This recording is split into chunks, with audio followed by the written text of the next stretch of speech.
Everybody, I wanted to show you guys my tricolored hognose project.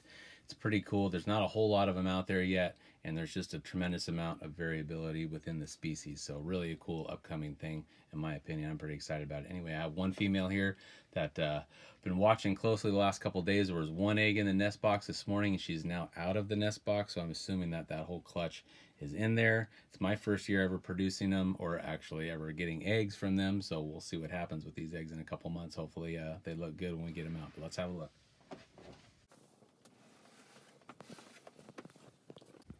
Okay, before we even dig into here, I keep these guys on the bottom of this rack. This rack is set at about 81 degrees, and at the bottom of the rack it's going to be on the cooler side. So these guys are mostly fossorial species. They're going to spend a lot of the time buried underneath something. Maybe 10% to 15% of the time I open up the cage, they're actually up on top cruising around, but a lot of the time they're underneath stuff. So I have this cage sort of set up in that way. Pretty thick bedding. I mix repti bark and sandy chips. You can do it a lot of different ways, but that's just the way I do it. And then I have some different things in here for them. Okay, there's our nest box right there.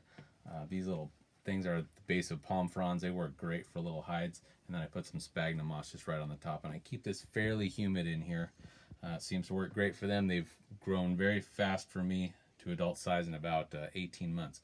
The water bowl, usually in this size setup, I would have a taller water dish, but for the hognose, I keep it real short because I don't feel like they really get up and look around for water. But this way, they've been great. They've been easy.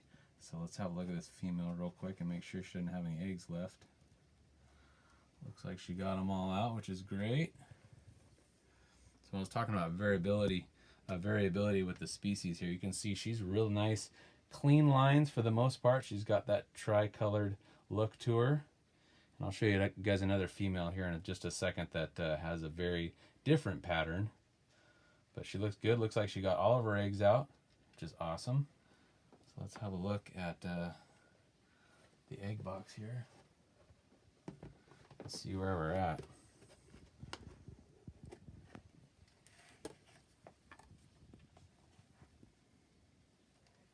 Wow, they all look really good.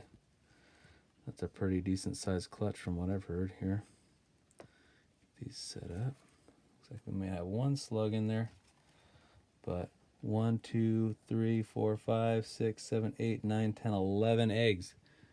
That's pretty awesome. Looks like this one could be a slug right here, but we'll take that out and get these set up shortly. But I just want to show you my other female hognose just to get some contrast in what I'm talking about with this natural variability. The variability of patterns on these guys.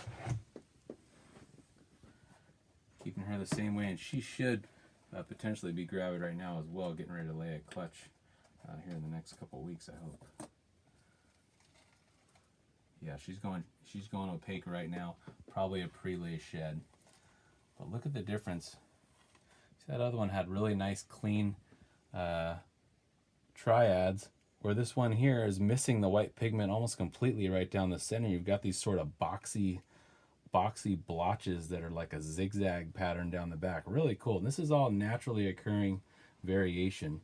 Nothing really here has been line bred to try to exaggerate any of these naturally occurring variances. So I'm kind of excited about that. These guys grow real quick. They can breed pretty quick. It seems like they're pretty easy to breed once you get established animals. So it's something that the future could look pretty bright if we can kind of exaggerate something, get the cleanest looking one, maybe get the darkest looking one, getting the craziest looking pattern, and then also the cleanest looking pattern.